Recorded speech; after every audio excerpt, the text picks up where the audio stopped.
ఇరాన్తో జరుగుతున్న యుద్ధంలో అమెరికాకు ఫ్రాన్స్ పెద్ద షాక్ ఇచ్చింది. అమెరికా నుంచి ఆయుధాలను తరలిస్తున్న ఇజ్రాయెల్ విమానాలకు తమ గగనతలాన్ని ఉపయోగించుకోవడానికి ఫ్రాన్స్ తాజాగా నిరాకరించింది. అమెరికన్ ఆయుధ సామాగ్రిని మోసుకెళ్తూ ఇజ్రాయెల్ విమానాలను తమ దేశం మీదుగా వెళ్లనివ్వమని ఫ్రాన్స్ స్పష్టం చేసింది. ఫిబ్రవరి 28న యుద్ధం ప్రారంభమైనప్పటి నుండి ఫ్రాన్స్ ఇలాంటి నిర్ణయం తీసుకోవడం ఇదే మొదటిసారి.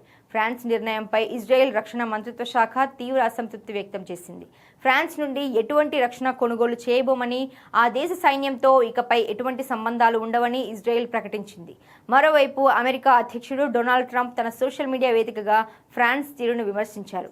ఫ్రాన్స్ చాలా సహకరించని దేశంగా వ్యవహరిస్తోందని, ఈ విషయాన్ని అమెరికా గుర్తుంచుకుంటుందని వ్యాఖ్యానించారు. అయితే కేవలం ఫ్రాన్స్ మాత్రమే కాకుండా స్పెయిన్, ఇటలీ వంటి మరికొన్ని యూరోపియన్ దేశాలు కూడా ఇరాన్ యుద్ధం విషయంలో అమెరికా, ఇజ్రాయెల్ కార్యకలాపాలకు తమ గగనతలాన్ని, సైనిక స్థావరాలను ఉపయోగించుకోవడానికి అనుమతించకుండా వెనక్కి తగ్గుతున్నాయి.